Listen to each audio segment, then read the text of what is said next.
Students, आज का जो हमारा टॉपिक है वो है oxide of iron metal. Mainly आपके दो ऑक्साइड होते हैं आयरन के, iron oxide 2, iron 3 oxide. FeO, it is the valency of iron in its second 2, the common name is ferrous oxide। और आयरन की अगर Fe2O3 है तो इसकी वैलेंसी हो जाएगी 3, तो इसका कॉमन नेम क्या है आपका ferric oxide. Fe3O4, it is the mixture of iron oxide and iron oxide 3 state वाला। तो Fe3O4 है वो आपका मिलकर बना है बेटा FeO प्लस Fe2O3। तो कॉमन नेम इसका क्या है, मैग्नेटिक आयरन ऑक्साइड। अब आपकी टाइप ऑफ केमिकल रिएक्शन जो कि एक इम्पॉर्टेंट टॉपिक है। मेनली आपकी 4 टाइप ऑफ केमिकल रिएक्शन होती हैं। जब ए सब्सटेंस बी सब्सटेंस के रिएक्ट करता है तो वो कंबाइन हो जाता है, तो इस टाइप की रिएक्शन को हम बोलते हैं कॉम्बिनेशन रिएक्शन। जो ए और बी है कंबाइन फॉर्म है और वो टूट कर ए अलग प्रोडक्ट बना रहा है, बी अलग, तो इस टाइम पे जो रिएक्शन का हो रहा है ब्रेक डाउन, तो इस टाइप की रिएक्शन को हम बोलते हैं डिकम्पोजिशन रिएक्शन। ए और बी है कंबाइन है लेकिन वो किसी सी के साथ रिएक्ट कर रहे हैं और जो प्रोडक्ट आपको मिल रहा है वो ए और सी का मिल रहा है और बी अलग से निकल रहा है, तो इस टाइप की रिएक्शन को बोलते हैं हम डिस्प्लेसमेंट रिएक्शन। ए और बी है प्लस सी और डी है, इसमें बेटा आपका ए किसके साथ चला जा रहा है, सी के साथ, बी आपका किसके साथ जा रहा है, डी के साथ, तो इसमें इस टाइप की रिएक्शन को हम क्या बोलते हैं, डबल डिस्प्लेसमेंट रिएक्शन।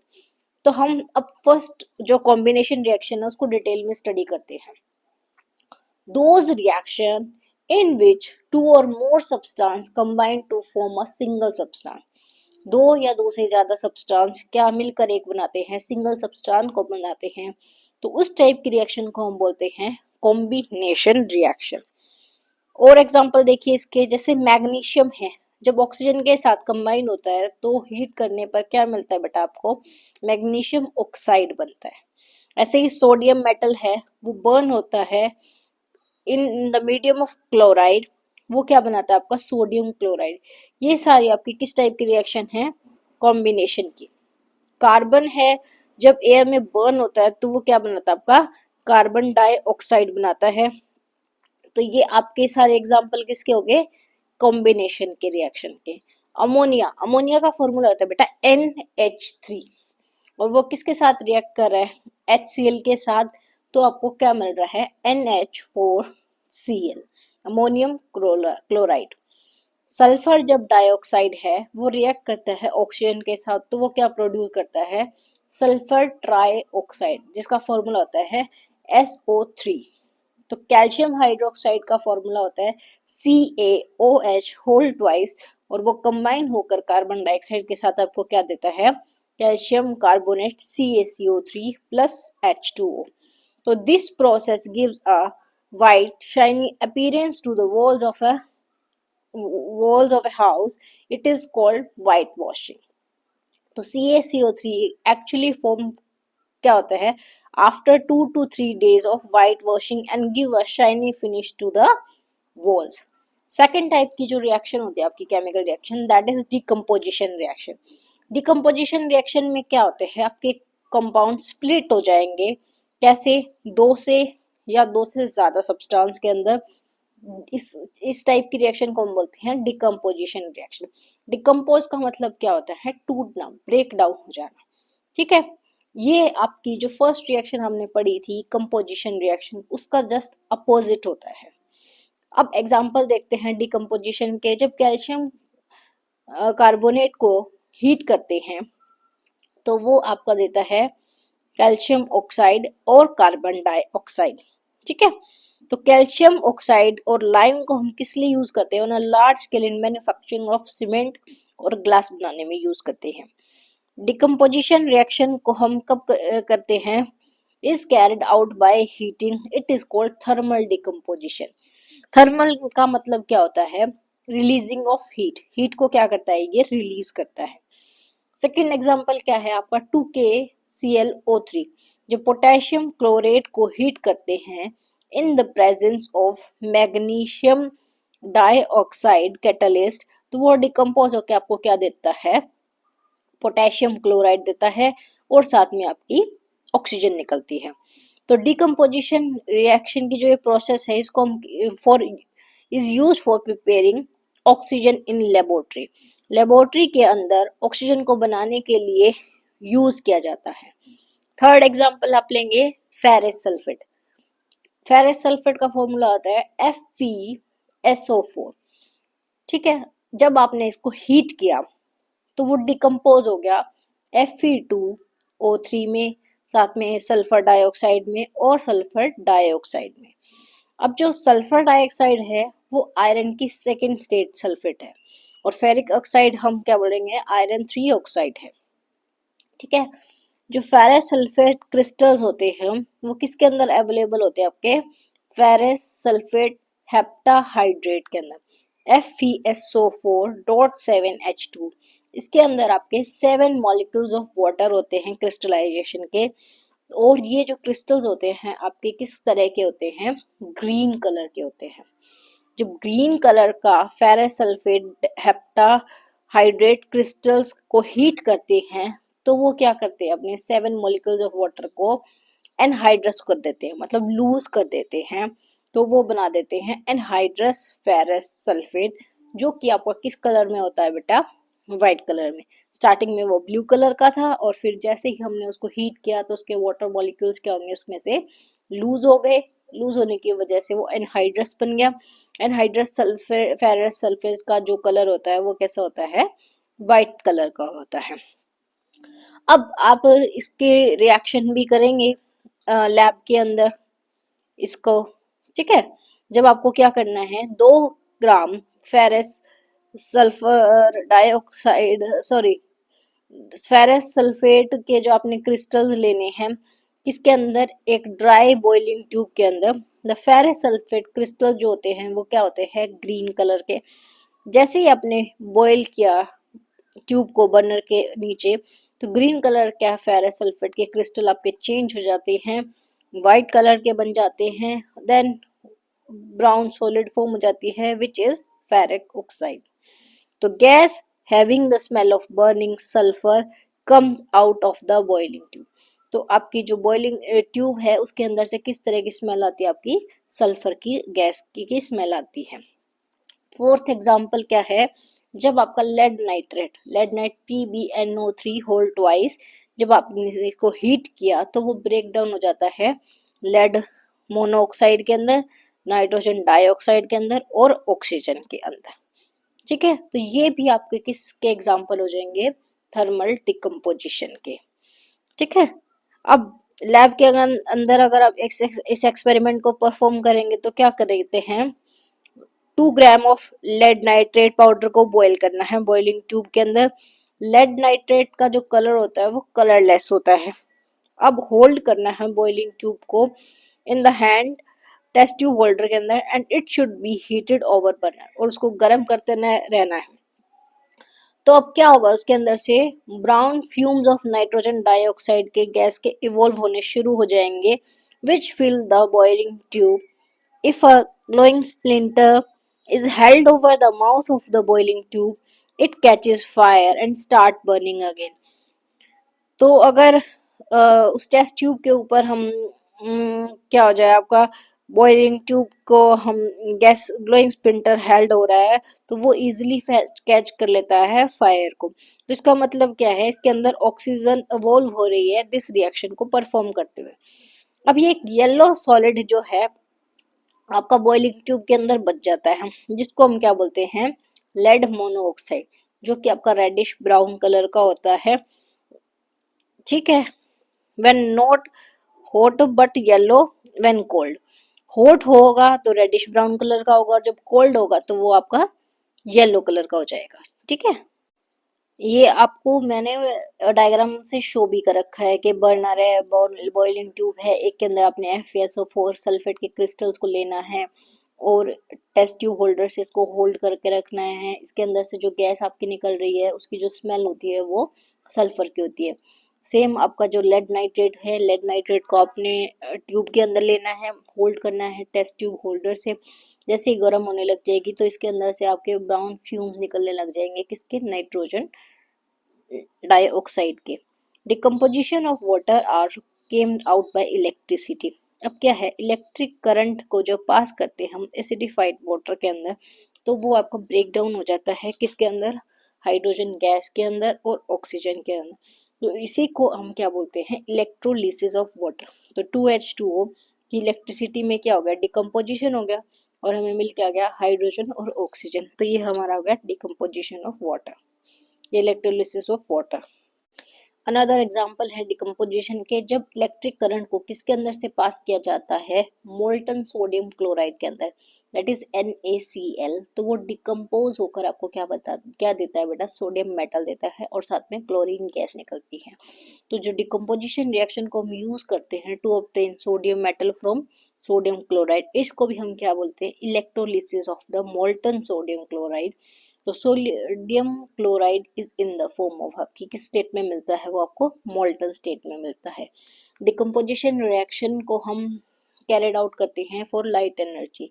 कैसे, जब सिल्वर क्लोराइड को हम लाइट में एक्सपोज करते हैं तो वो आपका ब्रेक डाउन होकर क्या मिल जाता है आपको, Ag और क्लोरीन मिल जाता है। ठीक है, जो सिल्वर क्लोराइड है वो आपका व्हाइट कलर का होता है, जैसे ही उसका डिकम्पोजिशन हुआ तो वो सिल्वर जो है आपका ग्रेइश व्हाइट कलर का और क्लोरीन आपका येलोइश ग्रीन कलर का मिल जाएगा। सिमिलरली जो सिल्वर ब्रोमाइड है उसको एक्सपोज करेंगे लाइट के अंदर तो वो क्या बना देगा, आपका सिल्वर मेटल और ब्रोमाइड वेपर्स बना देगा। सिल्वर जो ब्रोमाइड होता है वो आपका पेल येलो कलर का होता है। ठीक है, लाइट की प्रेजेंस में उसका डिकम्पोजिशन हुआ तो आपको सिल्वर मिला जो कि ग्रेइश वाइट कलर का होता है, और जो ब्रोमीन होता है वो आपका रेड ब्राउन कलर का होता है। इसको हम यूज करते हैं अपनी ब्लैक एंड व्हाइट फोटोग्राफीज के अंदर। आपने देखा होगा ना, वो घर में फोटोज पहले धुलवा के बनवाते थे, कैसे बनवाते थे, वो इसी प्रोसेस को यूज करके बनती थी। ठीक है, ब्लैक एंड व्हाइट फोटोज होती थी। डिकम्पोजिशन रिएक्शन का यूज क्या है, it is used to carried out electricity are used to extract several metal from their naturally occurring compound like bromide and oxide। बहुत सारे जो नेचुरल कंपाउंड्स होते हैं आपके, उनमें से मेटल को एक्सट्रैक्ट करना। ठीक है, when the fuse metal chloride और मेटल ऑक्साइड वो डिकम्पोज हो जाता है by passing electricity, then the metal is extracted at the cathode. तो कैथोड के ऊपर भी हमें क्या बोलते हैं, मेटल के एक्सट्रैक्शन होती है। डिकम्पोजिशन रिएक्शन आपकी बॉडी में कैसे होती है, जो फूड है आपकी बॉडी में वो किसका एग्जाम्पल है, डाइजेशन ऑफ फूड किसका एग्जाम्पल है आपका, डिकम्पोजिशन रिएक्शन। क्योंकि जब हम फूड खाते हैं, फूड क्या कुछ भी हो सकता है, वाइट हो सकता है, व्हीट हो सकता है, राइस हो सकते हैं, पोटैटो हो सकते हैं, ठीक है, स्टार्च हो सकता है, ये सब प्रेजेंट। ठीक है, अब ये क्या होंगे, डिकम्पोज होंगे। अब जब ये डिकम्पोज होंगे तो हमें क्या देंगे, शुगर देंगे, ग्लूकोज देंगे, जिसकी वजह से हमें हमारी बॉडी के अंदर प्रोटीन्स मिलेंगे। प्रोटीन किसके अंदर टूट जाते हैं आपके, डिकम्पोज होके एमिनो एसिड में। स्टार्च का डिकम्पोजिशन हुआ, ग्लूकोज दिया, ग्लूकोज का डिकम्पोजिशन हुआ, प्रोटीन्स दिए, और प्रोटीन का डिकम्पोजिशन हुआ था अमीनो एसिड मिला। थर्ड टाइप की जो रिएक्शन है वो आपकी डिस्प्लेसमेंट रिएक्शन है। ऐसी रिएक्शन जो क्या करती है, वन एलिमेंट को उसकी जगह से रिप्लेस कर दे। ठीक है, in a compound are known as displacement reaction. इसके अंदर जो मोर रिएक्टिव एलिमेंट होता है वो डिस्प्लेस कर देता है लेस रिएक्टिव एलिमेंट को फ्रॉम इट्स कंपाउंड, इसलिए इसको हम बोलते हैं सिंगल डिस्प्लेसमेंट रिएक्शन। ठीक, एग्जाम्पल्स क्या है displacement reaction, when a strip of zinc metal is placed in a copper sulphate solution. तो जिंक क्या करेगा, सल्फेट सॉल्यूशन में से कॉपर को ऑब्टेन कर देगा। तो CuSO4 को जब हमने जिंक के अंदर डाला, जिंक को कॉपर सल्फेट के सॉल्यूशन में डाला, तो क्या होता है आपका, जिंक किसको रिप्लेस कर देता है, कॉपर को, क्योंकि जो जिंक है वो कॉपर से ज्यादा रिएक्टिव है। इस वजह से जो आपका प्रोडक्ट बना वो बना ZnSO4 प्लस Cu। तो सेकेंड एग्जाम्पल क्या है, CuSO4 को जब मैग्नीशियम के साथ रिएक्ट करवाया तो हमें क्या मिल गया, MgSO4 और साथ में कॉपर निकल गया। ऐसा क्यों हुआ? क्योंकि मैग्नीशियम मेटल ने कॉपर को रिप्लेस कर दिया को उसके ही सॉल्यूशन में, क्योंकि मैग्नीशियम है वो उससे ज़्यादा रिएक्टिव है। थर्ड एग्जांपल में क्या है, जब आयरन मेटल को प्लेस करते हैं कॉपर सल्फेट के सॉल्यूशन में तो iron sulphate solution and copper metal form बनता है। तो CuSO4 को जब Fe के साथ रिएक्ट कराते हैं तो हमें क्या मिलता है, FeSO4 प्लस कॉपर निकल जाता है। इसमें भी आपका आयरन जो है वो मोर रिएक्टिव है, इस वजह से वो कॉपर को रिप्लेस करता है। तो दिस इज डिस्प्लेसमेंट रिएक्शन ओकर because iron is more reactive than copper. Example 4 है, जब स्ट्रिप ऑफ लेड मेटल को प्लेस करते हैं किसके सॉल्यूशन में, कॉपर क्लोराइड के। कॉपर क्लोराइड होता है आपका CuCl2 और लेड होता है Pb। तो वो क्या करेगा, कॉपर को रिप्लेस कर देगा और वो बना देगा PbCl2, लेड क्लोराइड बना देगा और कॉपर रिप्लेस हो जाएगा। क्योंकि लेड क्या है, lead is able to displace copper from the copper chloride solution because lead is more reactive than copper. Fifth example क्या है, आयरन मेटल को जब हम डाइल्यूट हाइड्रोक्लोरिक एसिड में डालते हैं तो वो क्या बनाता है, आयरन सेकेंड क्लोराइड बनाता है एंड हाइड्रोजन गैस निकलती है। Fe को जब 2HCl में डालते हैं तो वो क्या बनाता है आपको बेटा, FeCl2 और साथ में हाइड्रोजन गैस निकलती। तो इसमें भी क्या है आपका Fe ज़्यादा रिएक्टिव है। किससे रिएक्टिव है, हाइड्रोजन से। सॉल्यूशन सोडियम मेटल, सोडियम होता है आपका Na और वाटर क्या होता है H2। जब सोडियम की रिएक्शन कराते हैं वाटर के साथ तो हमें मिलता है 2NaOH, सोडियम हाइड्रोक्साइड, साथ में हाइड्रोजन गैस निकलती है। इस रिएक्शन के अंदर जो सोडियम है वो आपको मोर रिएक्टिव है, किससे, वाटर से देन हाइड्रोजन। अगर हम ऑक्साइड के केसेस के अंदर बात करें तो कॉपर CuO है, कॉपर ऑक्साइड को हीट किया मैग्नीशियम के साथ तो उसने बनाया MgO, साथ में कॉपर निकल गया। अब मोर रिएक्टिव मेटल डिस्प्लेस क्या कर देता है, लेस रिएक्टिव मेटल को from its oxide. Here magnesium is displacing a less reactive metal, copper from its oxide is copper oxide बना देते हैं। एट्थ एग्जाम्पल में क्या है, जब आयरन की जो आयरन थर्ड ऑक्साइड है वो हीट करते हैं किसके साथ, एमोनियम एल्यूमिनियम पाउडर के साथ, तो वो एल्यूमिनियम का ऑक्साइड बना देता है और आयरन मेटल फॉर्म हो जाते हैं। Fe2O3 को जब Al के साथ रिएक्ट कराया तो उसने कंपाउंड जो फॉर्म किया वो कराया Al2O3 प्लस 2Fe।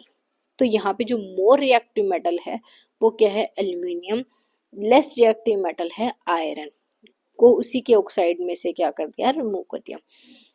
अबव जो एग्जाम्पल हमने बात की है वो है displacement reaction, actually single displacement reaction. Single मतलब एक ही मेटल आपका डिस्प्लेस हो रहा है, ठीक है, वन एलिमेंट डिस्प्लेस हो रहा है from its compound. Another type of displacement reaction होती है डबल डिस्प्लेसमेंट रिएक्शन। अब हम डबल डिस्प्लेसमेंट रिएक्शन के बारे में बताएंगे आपको। Fourth type of chemical reaction होती है आपके double displacement reaction. Those reaction in which two compounds react by exchange of ions to form two new compounds are called double displacement reaction। इसमें क्या है, एक साथ आपके दो आयन के एक्सचेंज होंगे, ठीक है, दो कंपाउंड रिएक्ट करेंगे, उनके आयन्स क्या होंगे, एक्सचेंज होके क्या बनाएंगे, एक नया कंपाउंड बनाते हैं। फॉर एग्जाम्पल AgNO3 है और NaCl है। तो अब Ag क्या बना देगा, Ag कंबाइन हो जाएगा Cl के साथ और NaO3 है वो आपका किसके साथ चला जाएगा, NaNO3 के साथ। तो silver chloride is form as an insoluble white solid called as white precipitate. आज का हमारा टॉपिक इतना ही है, नेक्स्ट टॉपिक नेक्स्ट क्लास में करेंगे।